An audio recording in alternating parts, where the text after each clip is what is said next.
Hemos escuchado mucho el término inteligencia emocional y creo que hay una sobreabundancia de información al respecto, pero no toda es tan clara, no toda es tan precisa, concisa, y de repente seguimos en la misma y nos dejan en un limbo. Ok, tengo que ser inteligente de manera emocional, pero ¿cómo le hago?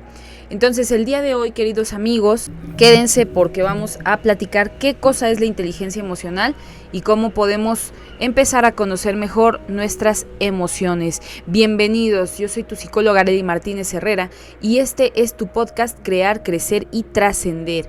Y el día de hoy vamos a platicar precisamente de este tema tan sonado, tan sobreabundante en muchas cosas. Y siempre nos dicen, es que tienes que ser más inteligente emocional, es que la escuela no nos da inteligencia emocional. Bueno, les voy a decir una cosa, realmente todos deberíamos de ser reeducados en nuestras emociones. ¿Por qué? Porque nuestros padres, nuestros maestros hacen lo mejor que pueden, pero si somos honestos, ellos van a trabajar con las herramientas que tienen. Y si resulta que ellos tampoco saben que tienen que ser inteligentes emocionalmente hablando, pues entonces no lo van a hacer. Para empezar, ¿qué es esto de la inteligencia emocional? Es un término acuñado por Daniel Goleman y es una cosa bellísima que nos dice que son las habilidades personales para manejarse a sí mismo en tus relaciones personales. Y esto implica 4 partes. La primera que tenemos que ubicar es la conciencia de sí mismo. ¿Qué quiere decir esto? Tengo que saber en mí mismo qué siento, por qué lo siento, qué determina esto, qué va a determinar tanto lo que siento como qué determina mis consecuencias y lo que puedes hacer bien o mal a través de esta situación. Entonces, la inteligencia emocional nos invita a una autoevaluación y al mismo tiempo un autocrecimiento. Empezar a generar esta conciencia de mí mismo sin negarme. Número 2, gestionarse a sí mismo. Y el gestionarse a uno mismo implica la capacidad de cumplir mis metas, de ser positivo ante los contratiempos, de controlar tus emociones perturbadoras para que no te destrocen o impidan alcanzar lo que quieres hacer. En pocas palabras, es aprender a evaluarse, como nos decía el punto anterior, pero también qué voy a hacer con esa evaluación. O sea, el término de gestión emocional me gusta mucho, uno porque es más nuevo que el decir vamos a controlar emociones. Y 2, es más práctico que el decir vamos a controlar emociones, porque cuando llegan las personas a terapia me dicen, ¿sabes qué? Necesito aprender a controlar mis emociones.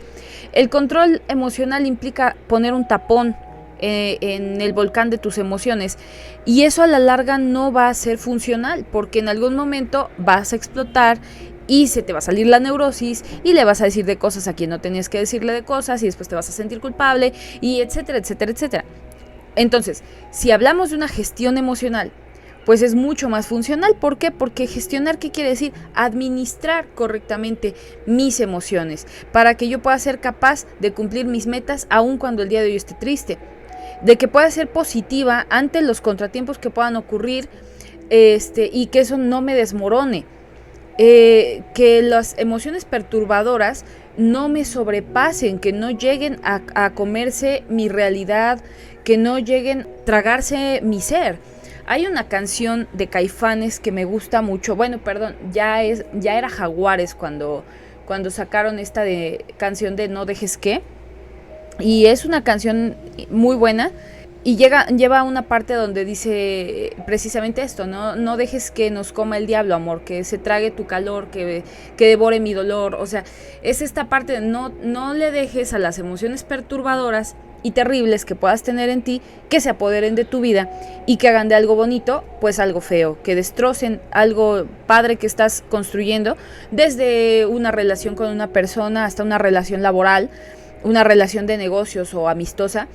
Si no tenemos esa gestión emocional correcta, pues vamos a dejar que las emociones perturbadoras arrasen con todo. Es la langosta, o sea, así. Y bueno, la tercera parte de las habilidades personales que nos llevarían a tener una inteligencia emocional es la empatía. Y aquí viene una cosa bien interesante. ¿Qué rayos es la empatía? Porque otro concepto del que tenemos un montón de información y todos, ay, es que tienes que ser empático y es que él no es empático y porque tú no eres empático y para allá y para acá la empatía, pero nadie sabe qué rayos es. Y la empatía es la capacidad de entender cómo se sienten los demás. La empatía implica poder entender su lenguaje no verbal, utilizarlo para saber qué le pasa a la otra persona y ubicarme en el contexto de lo que le está pasando a la otra persona. Y fíjate que la empatía puede estar a 3 niveles. La empatía puede ser a un nivel cognitivo, ¿sí? ¿Qué quiere decir? Que yo sé y conozco cómo se siente la otra persona de manera intelectual, sé lo que está sintiendo, ¿sí? Pero no lo siento, o sea, solo sé lo que se siente, estoy familiarizada con ese sentimiento y sé qué es. 2, a nivel emocional, ahí sí conecto con las emociones del otro, ahí sí digo, ok, yo sé cómo te sientes porque también lo he sentido y se siente de esta manera, si tú sientes tristeza, sé que estás triste y la siento contigo, te acompaño en ese sentimiento. Y la tercera, que sería la preocupación empática, sé cómo te sientes, he sentido ese dolor, me preocupas a través de esta empatía, a través de esta información que yo también tengo y puedo hacer algo por ti, en qué te puedo ayudar. Entonces es ahí la situación de la empatía. Ahora, sí es bien importante identificar una cosita. Fíjense que existe una cosilla que se llama la tríada oscura. Y esto se usa mucho en recursos humanos y se usa mucho en psicología laboral. Porque debemos de identificar personas que no tengan la tríada oscura. ¿Y qué es la tríada oscura? El maquiavelismo, la psicopatía y el narcisismo. Y hay personas que lo tienen. Pero, ¿qué es lo curioso de esta tríada oscura? Ninguno de los 3 va a desarrollar empatía. Ninguno de los 3 tiene empatía. Y de hecho tenemos un cuarto oscuro, que no es un cuarto oscuro para revelar fotos, es un personaje cuarto, digamos, de estas situaciones que les denominan oscuras, y tiene muy poquito de investigación, tiene unos añitos apenas de investigarse, que se le denomina el empático oscuro. ¿Y cuál es el empático oscuro? Sé cómo te sientes, normalmente manejan la empatía cognitiva, o sea, sé lo que estás sintiendo, no lo siento, no comparto tu emoción ni me preocupa tu emoción, pero como sé que cómo te estás sintiendo, sé que te puedo dañar con eso. Entonces, sí es muy terrible porque estaba viendo un TikTok y decía ahí que cuál era el más peligroso, si el narcisista, el maquiavélico o el psicópata, y mencionaban a este cuarto, ¿no? O el empático oscuro. Y de repente daban como ciertas características tanto del narcisista, del maquiavélico, del psicopático, y al último resultaba que el más peligroso pues siempre es el empático oscuro, porque finalmente sabe que te está dañando. Los otros también lo saben, o sea, esto no quiere decir que sean buenas personas, ni mucho menos, pero bueno, a lo que vamos es, el empático oscuro tiene la conciencia de lo que está sintiendo y aún así va y lo hace. Entonces es muy interesante y con esto les quiero invitar a que el siguiente podcast, por favor se conecten y por favor nos escuchen porque vamos a empezar a desarrollar este tema tan interesante de la tríada oscura, porque hay un montón de personas que andan por la vida haciéndole daño a otras y uno no se logra no se logra dar a entender por qué. Dices, pero ¿cómo es posible? O sea, yo soy buena gente, ¿por qué él me trata así o por qué ella me trata de esta manera? Bueno, en muchas ocasiones estamos lidiando con psicópatas, en muchas ocasiones estamos lidiando con narcisistas o con maquiavélicos o con empáticos oscuros y uno no lo alcanza a distinguir, pues simple y sencillamente porque uno no es así. Pero pues somos muy bendecidos todos los que tenemos emociones y las podemos utilizar, pues súper bien, adelante y bienvenidas. ¿Qué es lo que tenemos que aprender a hacer? Tenemos que aprender a resguardarnos, protegernos, cuidarnos, amarnos a nosotros mismos para no ser presa fácil de cualquiera de los bichitos anteriores. Y esto es bien importante porque ellos están integrados, o sea, están integrados en la sociedad. Muy probablemente tu amiga sea psicópata, muy probablemente tu esposo sea narcisista, muy probablemente personas que tú conoces en tu entorno muy cercano, probablemente tu jefe es empático oscuro. Y no digo que todos, o sea, no es una obligación ni mucho menos de que hay todas las personas, no, obviamente no, hay un porcentaje pequeño de población, pero creo que sí sería importante comentarlo en este momento. Entre más nosotros como sociedad estemos normalizando situaciones de violencia, situaciones de abusos, situaciones de faltas de respeto, pues entonces fomentamos más estos estilos de personalidad y llega un punto en que ya no es solo un estilo de personalidad, ya es un espectro. Y luego llega un punto en que ese espectro no se queda ahí, o sea, ya se queda como trastorno de la personalidad. Por ejemplo, un trastorno de la personalidad narcisista. O sea, en algún momento se tuvo que haber empezado a fomentar a través de lo social, porque si bien es cierto que tenemos predisposiciones genéticas, también es cierto que hay psicópatas que aun cuando tengan sus predisposiciones genéticas y sus áreas cerebrales estén mal desarrolladas, si el entorno es muy bonito, si el entorno es muy rico en estimulación, en amor, sobre todo eso, en amor y aceptación, no se llega a desarrollar la psicopatía. Hay un estudio padrísimo, está en un documental de la DW que se llama Psicópatas y que lo encuentran en YouTube y está muy bueno. Y ahí ubican precisamente esta cuestión. O sea, podemos tener una persona con deficiencias sí a nivel biológicas, sí a nivel clínicas, pero que si creció en un entorno amoroso, si creció en un entorno cálido, muy cálido, si creció en este entorno donde era validado emocionalmente, las situaciones de psicopatía ya no se desarrollan. Y eso es muy hermoso porque, ¿qué nos dice? No estamos condenados a la psicopatía. De hecho, tiene mucho que ver con el entorno y precisamente con la inteligencia emocional que nosotros manejamos ahí con nuestros hijos, con los niños que tenemos al lado y con nosotros mismos. Entonces, sí es interesante y es muy importante que empecemos a darle permiso a la inteligencia emocional de que entre en nuestras vidas para mejorarla. ¿Qué implica trabajo? Pues sí, como todo en esta vida. Todo implica un trabajo. ¿Quieres hacerte un sándwich? Pues implica que te pares y que empieces a prepararte el sándwich. O sea, nadie te lo va a preparar o no se va a preparar solito. O sea, no eres el mago Merlín de la espada en la piedra. Entonces, esta cuestión de la inteligencia emocional es bien interesante y bien importante para sentar bases de salud mental y emocional, tanto mías como de las personas que me rodean. Por eso nos dice que son las habilidades personales que me van a favorecer en mis relaciones personales. Ahora, en esta cuestión, la cuarta parte de la inteligencia emocional sería manejar bien mis relaciones. ¿Y qué implica manejar bien mis relaciones?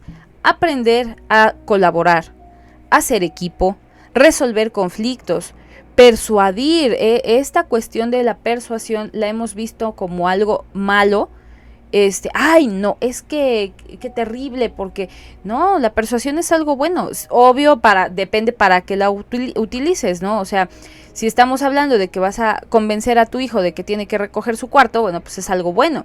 Si estamos hablando de que vas a estafar a alguien, pues entonces es algo malo. O sea, todas estas cosas, colaborar, hacer equipo, resolver conflictos, persuadir personas, comunicarse correctamente, van a depender más del fin para qué los vas a usar, pero en realidad todas son muy buenas y depende mucho, insisto, de cómo vamos a utilizar esto, pero una habilidad persuasiva pues es un regalo de la vida.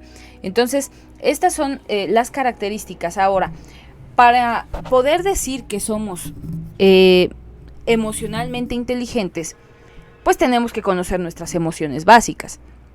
Y nuestras emociones básicas son 6. El asco, el miedo, la sorpresa, la alegría, el enfado y la tristeza. ¿Sale? ¿Y cuáles son las necesidades que tenemos de estar sintiendo estas cosas, porque quien sea me va a decir, sí, Arely, pero pues no está chido estar triste, o no es bonito estar enojado porque me aloco y les digo de cosas a la gente e insulto a las personas. Bueno, las emociones tienen su trabajo, ¿sí? Cada una de nuestras emociones tiene su chamba. Entonces, ¿para qué tenemos emociones? Las emociones nos van a permitir orientar nuestro comportamiento para aumentar la probabilidad de supervivencia y garantizar nuestro bienestar. O sea, nuestras emociones, por más que últimamente esté de moda, guárdate las emociones y que no se vea que sientes y no le digas a nadie nada. No, o sea, esas son tonterías. Y te voy a decir por qué. Nuestro bagaje emocional es una herencia biológica ancestral, ¿sí? Que viene desde que los neandertales andaban por la tierra y los homo sapiens también. Entonces, si nosotros hemos desarrollado este bagaje básico de emociones, es precisamente para que nos permitan seguir perpetuando la especie y continuar en el tiempo de manera exitosa, garantizar un bienestar. Entonces, las tres funciones principales de nuestras emociones son adaptativas, motivacionales y social o comunicativas. ¿Qué quiere decir esto? A veces nos van a servir para adaptarnos al medio. A veces nos van a servir para hacer una pausita, tomar descanso y continuar, ¿sí? Y eso también es una adaptación. Y acuérdate que decía Charles Darwin que las especies más exitosas no son aquellas que tienen más volumen o que son más fieras. No, las especies más exitosas son aquellas que se adaptan rápido. Entonces nuestras emociones nos permiten esa adaptabilidad. La función motivacional, ¿qué implica? El aplaudirme a mí mismo o a mí misma para que yo pueda continuar con una tarea sabiendo que voy a tener una recompensa. Entonces, un ejemplo, si algo me da alegría, muy probablemente yo quiera seguir repitiendo ese algo porque me siento bien, me siento cómoda y siento que me da alegría. Y la tercera, que es la social o comunicativa, esto implica también el autocuidado. ¿Y por qué implica ese autocuidado? Porque si yo, ejemplo, estoy sufriendo una situación de abuso, vamos a suponer algo muy sencillo, estamos en la fila de lo que sea, del concierto, y alguien llega y se mete a la fila, y eso es un abuso, y entonces yo me enojo. Bueno, a través de mi enojo puedo decir, o llegan y, oye, ¿me puedo meter a la fila? A través de mi enojo y mi indignación, oye, ¿cómo crees? Llevo 2 horas aquí, tú llegas y te quieres meter a mi lugar. No te puedes meter. No, pero mira, no puedes. Vete a otro lado. O sea, social o comunicativa, ¿qué implica? Voy a poder comunicar cómo me siento en ese momento y voy a poder comunicar lo que quiero y lo que no quiero, lo que permito y lo que no permito. Nada más que, ¿qué crees? Como normalmente no nos enseñan esto, entonces nos enseñan a que tenemos que guardarnos las emociones, a que tenemos que no decir nada. ¿Y qué tienes? Nada. ¿Pero te ves enojada? No estoy enojada, pero si me sigues preguntando, sí me voy a enojar. Y entonces, ¿cómo vamos a saber? ¿O dónde está la función comunicativa? Ahora, cada una de nuestras emociones es muy, muy interesante porque, insisto, tienen todas ellas su grado de utilidad en nosotros. Y fíjate que muchas de ellas nos van a permitir defendernos, cuidarnos, ¿sí? Entonces, la sorpresa, por ejemplo, y todos sus derivados que pudieran ser el asombro, el desconcierto, la conmoción, la estupefacción, nos permite vaciar nuestra memoria de trabajo de toda actividad residual para que nosotros podamos hacer frente a un estímulo imprevisto. Entonces, por eso te quedas como, activa procesos atencionales junto con conducta de exploración y curiosidad. Ahora, es una cosa muy interesante la sorpresa. Porque dependiendo de qué tipo de sorpresa sea, ok, ya me activó mis procesos atencionales, ya me está llevando a una conducta de exploración, de curiosidad del evento. Pero dependiendo de qué tipo de sorpresa sea, ahora sí dijéramos, si es una sorpresa bonita o fea, se va a asociar con otra emoción. Y se puede asociar con el asco, ¿sí? Se puede asociar con la ira, que cuando te enojas con algo, o sea, te puede dar sorpresa y al mismo tiempo te puede dar ira. Te puede dar miedo, como cuando vemos una película de terror, ¿sí? Hay un factor sorpresa cuando brinca el monstruo, pero pues también te da miedo. O puede asociarse con la alegría, como en un pastel de cumpleaños que tú no esperabas y que de repente todos brincan y dicen sorpresa y ok, ya activó mis procesos atencionales, voy a hacer frente a un estímulo, pero lo voy a hacer frente con alegría. El miedo que tiene también sus variantes en la desconfianza, en la preocupación, en la ansiedad, en el nerviosismo inclusive, nos va a incitar la evitación y el escape de situaciones peligrosas. Ese es su trabajo, el protegernos. Sensaciones de gran tensión junto a una preocupación por la propia seguridad y salud. ¿Por qué? Porque el miedo es el que nos va a mantener con vida. O sea, ese es su trabajo. ¿En dónde empieza el problema con el miedo? Cuando te quedas a vivir en él. Y no solo con el miedo, en general con cualquier emoción. Cuando te quedas a vivir con el miedo, con la ira, con el asco, con la sorpresa, o sea, cualquiera, porque la estás continuando en el tiempo. Y eso no es correcto. Todas las emociones deben de ser transitadas. ¿Y qué quiere decir? Es como una calle que te dicen, debe ser transitada, pues que la camines, o sea, que no te puedes quedar ahí, ¿sí? Entonces es lo mismo con las emociones. Fíjate que con el miedo va a haber una elevación rápida de la activación y una preparación para la huida. Entonces, ¿qué pasa? Empiezan a fluir más sangre en las piernas, el cortisol está a todo lo que da, hay adrenalina porque tienes que salir corriendo, ¿sí? La activación cardíaca se dispara y la actividad respiratoria se va a acelerar produciendo una respiración superficial irregular, pero funcional por si tienes que salir corriendo. Entonces, no sé si esto te recuerda a los síntomas de ansiedad. Entonces, ¿qué sería una ansiedad? Si la trasladamos a simbolismos y a emociones, pues es miedo acumulado.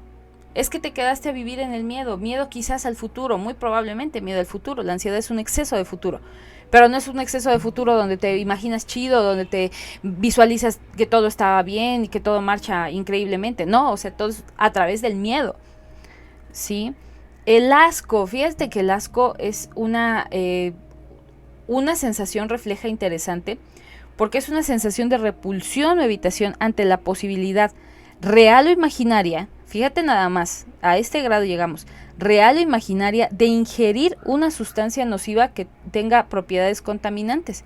Entonces, por eso se da el arqueo, por eso te da así como esta parte como que se cierra la garganta, esta de deglución, porque es el mecanismo que tenemos, y te lo voy a decir así, lo desarrollaron los antiguos para no morir envenenados.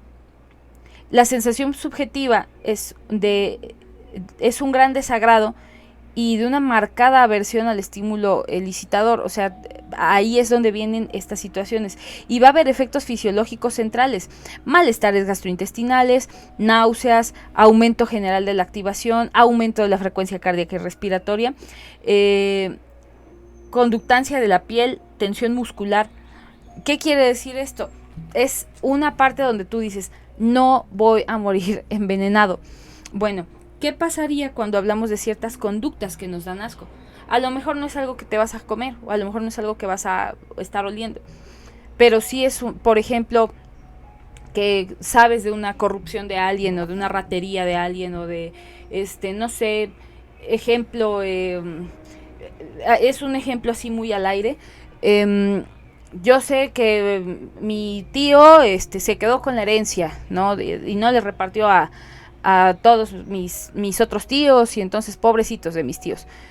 Bueno, ¿qué me genera eso? No, pues es que me da asco, o sea, es un ser terrible y bueno, sí. ¿Por qué? Porque entonces el asco viene a ser una alegoría respecto a lo que tú estás sintiendo de manera emocional por una conducta. O sea, a lo mejor pues este sujeto que se quedó con toda la herencia no huele mal, ¿no? Pero sus acciones sí son reprochables y sí son para ti asquerosas. Entonces Esa es la situación con el asco.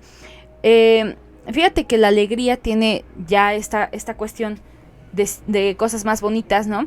Está asociada directamente con el placer, con la felicidad. ¿Y dónde va a aparecer la alegría?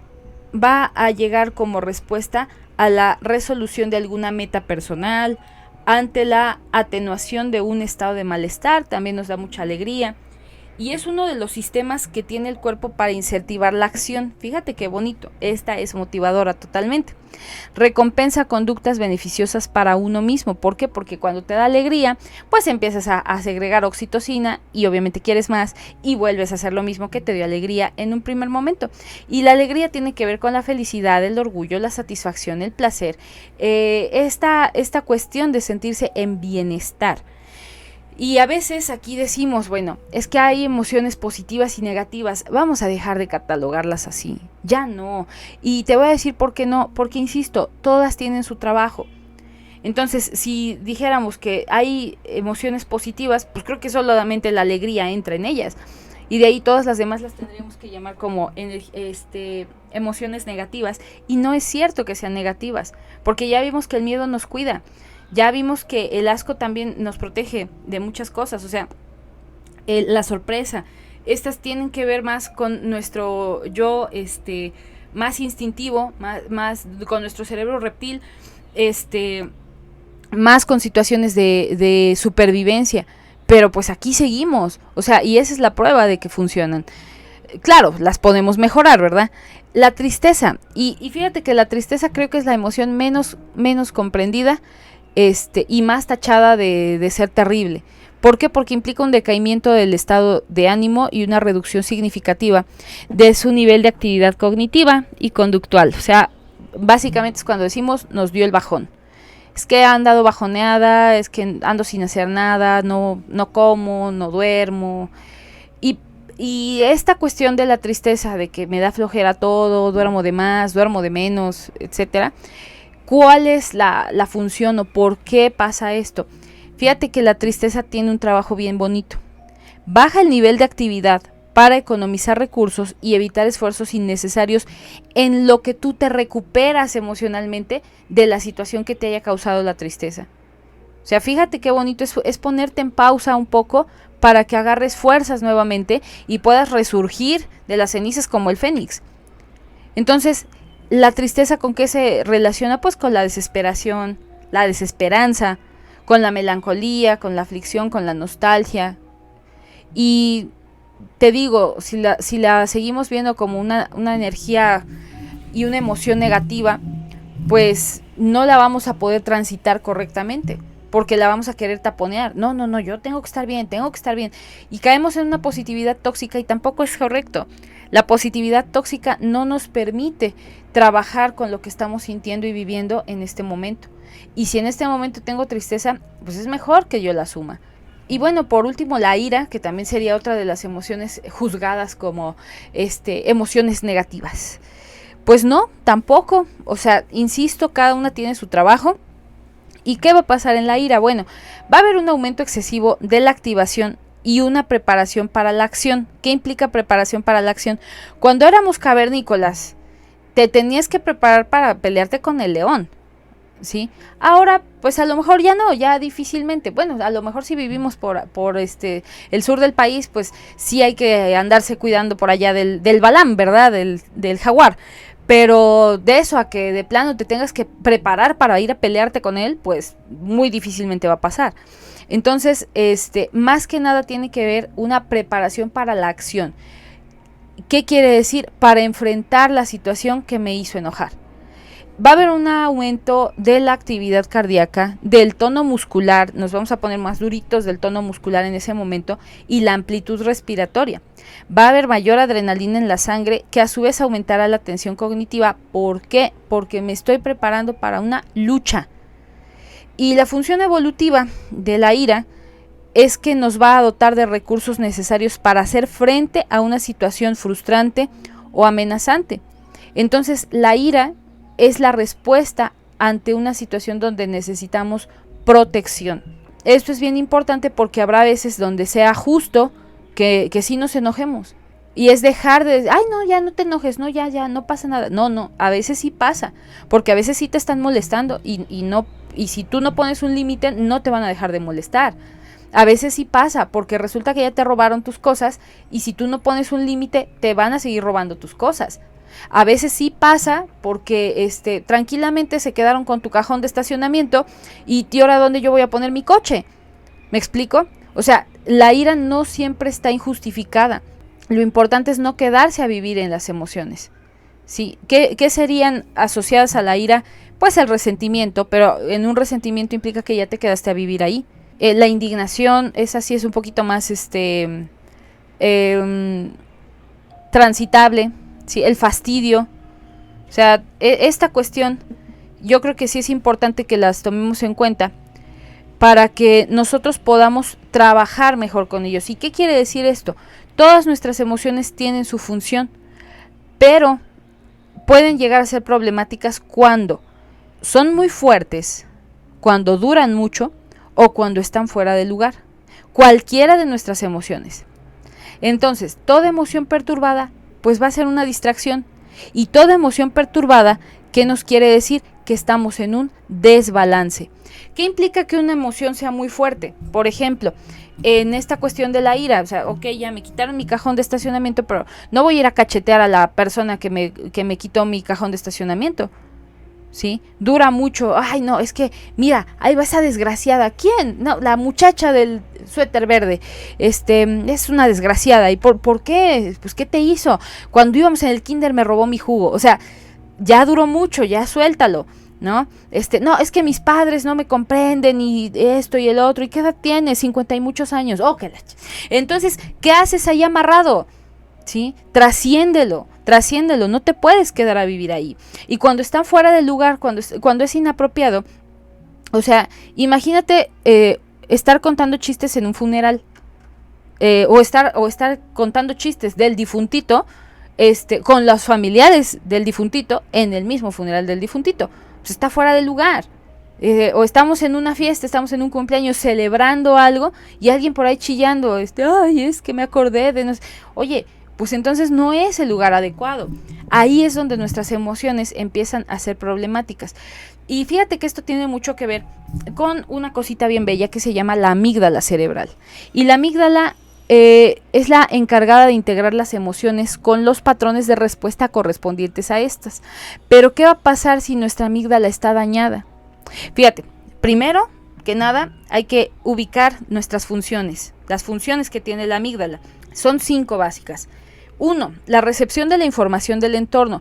En la amígdala es donde se recibe y se procesa toda la información que ocurre de todo el entorno. A través de eso va a haber la segunda función, que es la anticipación de una respuesta emocional. ¿Cómo voy a responder yo, emocionalmente hablando, ante el entorno que me están presentando a través de los registros que yo tengo en mi amígdala? O sea, si estamos en un cumpleaños y mi amígdala tiene registrado que aquí se cantan las mañanitas, se come pastel y todos nos reímos, pues entonces así voy a reaccionar. Número 3, va a haber una consolidación y almacenamiento de la información emocional, o sea, ahí es el depósito. Es como si fuera una biblioteca de cómo tengo que actuar ante determinada situación de manera emocional. La amígdala también nos va a permitir modular emocionalmente la memoria episódica. No sé si te ha pasado que de repente te acuerdas de algo bonito y vuelves a sentir así alegría y te vuelves a sentir cómodo y contento, o de repente te acuerdas de un evento traumático y vuelves a sentir lo mismo, vuelves a sentir quizás miedo, quizás tensión, quizás enojo. Bueno, la amígdala es la encargada de esto. ¿Sí? Y va a llevarnos todo esto a su quinta función, que es el desarrollo de la cognición social. ¿Qué quiere decir esto? ¿Cómo aprendo yo a relacionarme con los demás? O sea, las conexiones de la amígdala no solo producen una reacción emocional, sino que debido a su vinculación con el lóbulo frontal, también nos van a permitir la inhibición de conductas. ¿Qué quiere decir esto? Que mi amígdala es la que nos dice cómo actuar. ¿Qué se vale, qué no se vale? De acuerdo a lo previo que yo he conocido.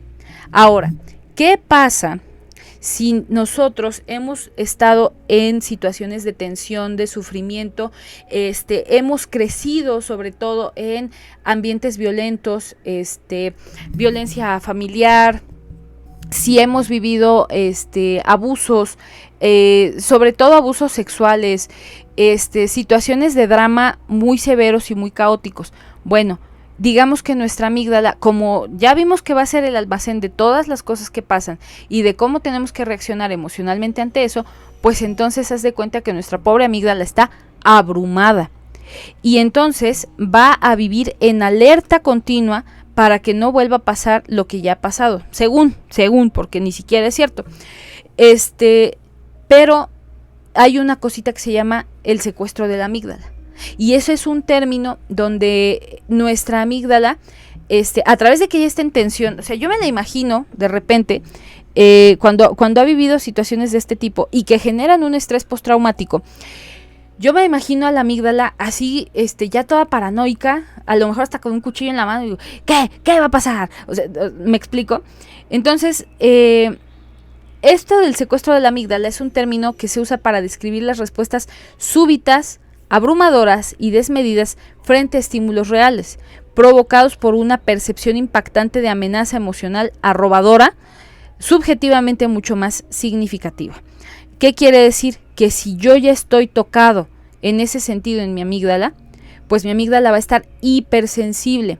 Muy probablemente yo sea una persona que sufrió de ansiedad y que sufrió de ciertas conductas anticipatorias.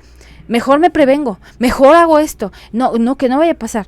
Ahora, ¿qué ocurre cuando nuestra amígdala, o por qué se llama el secuestro de la amígdala? La amígdala secuestra, por así decirlo, todo el sistema nervioso. Y entonces te hace actuar de acuerdo a lo que ella tiene registrado, aun cuando estas actuaciones sean desmesuradas, aun cuando estas actuaciones no sean acordes al tiempo, no sean acordes a lo que se está viviendo. Entonces, un ejemplo básico del secuestro de la amígdala es una fobia, ¿sí? A lo mejor a mí no me dan miedo las arañas, pero quizás a una persona sí le dan miedo las arañas. Y de repente estamos caminando y le digo, oye, cuidado, vas a pisar esa araña. ¡Ah, la araña! Y entonces grita y patalea y se va corriendo. Y le digo, oye, espérate, pero no hace, no, quita ese monstruo de aquí, es horrible. Y empieza a hiperventilar, y empieza en esta angustia descontrolada, empieza en una furia descontrolada. O sea, démonos cuenta que esa sería una reacción respecto a un secuestro de la amígdala. También se le llaman secuestros límbicos. Y ahora, no todos son angustiosos ni severos. Fíjate que también ocurren cuando de repente tenemos que salvar a alguien, ¿no? Hubo un caso de una señora que levantó un coche para sacar a su hijo que se le había caído o algo así. No sé si se acuerdan, pero había un escrito de eso y fue un caso muy sonado porque el coche creo que lo estaban arreglando, entonces estaba encima de un gato. Y yo no sé por qué había un niño por ahí, porque yo no lo sé. Pero bueno, el chiste es que se cae el coche y esta señora va y levanta el coche y saca al hijo. Bueno, ¿de dónde obtuvo la fuerza? Porque ella decía, es que yo no me explico. O sea, yo cuando vi ya tenía a mi niño en los brazos. Pues sí, porque fue un secuestro de la amígdala. Entonces, no todo es malo. Ahora, ¿qué es lo que vamos a hacer con nuestra inteligencia emocional? La vamos a traducir en una cosa hermosa que se llama agilidad emocional. Y esta agilidad emocional implica la capacidad para convivir con nuestras emociones, sentimientos y recuerdos de forma saludable, de manera que esto nos ayude a vivir siendo coherentes con nuestros valores. Y fíjate que lo que vamos a estar buscando es esa coherencia, ¿sale? Buscar esa coherencia. Si nosotros empezamos a trabajar desde la aceptación de nuestras emociones, desde el ubicar quién soy, qué me hace enojar, qué me hace sentirme feliz, y empezar a trabajar en esto, también puedo empezar a trabajar desde nuestras emociones. El término de agilidad emocional lo acuña Susan David, que es una psicóloga sudafricana, que es increíble su trabajo, me encanta, se lo súper recomiendo. Y yo creo que es una herramienta bien interesante para que nosotros podamos genuinamente empezar a trabajar nuestra inteligencia emocional, pero ya de una manera más práctica. En esa manera más práctica de trabajar la inteligencia emocional, nos vamos a permitir obtener muchos beneficios. ¿Por qué? Porque la agilidad emocional nos invita, uno, a exteriorizar nuestras emociones. ¿Qué implica esto? Aceptarlas y validarlas. Es válido que esté yo enojada, sí. En lugar de, no te tienes que enojar porque eso es malo. Las niñas bonitas no se enojan. No. O sea, todos tenemos enojo, es parte de nuestras emociones básicas y es válido que esté enojada porque me robaron mi cajón de estacionamiento, ¿no? Por ejemplo. 2, alejarse para ver mejor. ¿Qué implica esto? Hay que ver de forma objetiva la situación que te está generando la emoción y a través de esa objetividad vas a decidir qué puedo hacer con esta información y vas a ponerle un nombre genuino, o sea, porque a veces las emociones se enmascaran. Número 3, hay que preguntarme mis porqués, ¿sí? Y aquí se trata de decidir a través de mis valores, bueno, ¿quién quiero ser en esta situación? Esto me va a llevar a preguntarme cómo puedo cambiar las cosas para obtener un resultado diferente, para obtener un beneficio para mi persona. Y número 4, avanzar. Y aquí es lo que les decía yo, transitarlo. ¿Cómo vas a hacer los cambios profundos en cada situación de tus hábitos para poder transitar estas emociones? O sea, el chiste de todo esto es que podamos entender que nuestras emociones no son malas, son herramientas que tenemos y que las vamos a poder usar siempre y cuando nos sepamos el manual. Y el manual es la agilidad emocional. Entonces, amigos, amigas, les invito a que empiecen a practicar esto. Ahí es poco a poco, no les voy a decir que, ay, sí, de la noche a la mañana, no, pero es cuestión de voluntad, esto es una decisión. Y si yo decido empezar a ser más inteligente con mis emociones, voy a cosechar muchas cosas muy bellas. Implica trabajo, sí, pero no es trabajo duro. O sea, hasta eso ni siquiera te voy a decir, ay, sí, es mucho trabajo duro. No. Es más una cuestión de hábitos, es más una cuestión de decisión. Es más el hecho de detenerme un poquito, observar de manera objetiva y decir, ok, ¿quién quiero ser aquí? Pues te invito a que nos sigas en redes sociales, Facebook, Arely Martínez Herrera, Crear, Crecer y Trascender, Instagram, Arely Martínez Herrera, TikTok, @Arely Martínez HE, todo con minúsculas, 46, Twitter, todo con mayúsculas, @Arely MTZ Herrera, y en YouTube, @Crear, Crecer y Trascender con Arely. Pues queridos amigos, este es el final de este episodio. Les quiero agradecer mucho por el favor de su atención.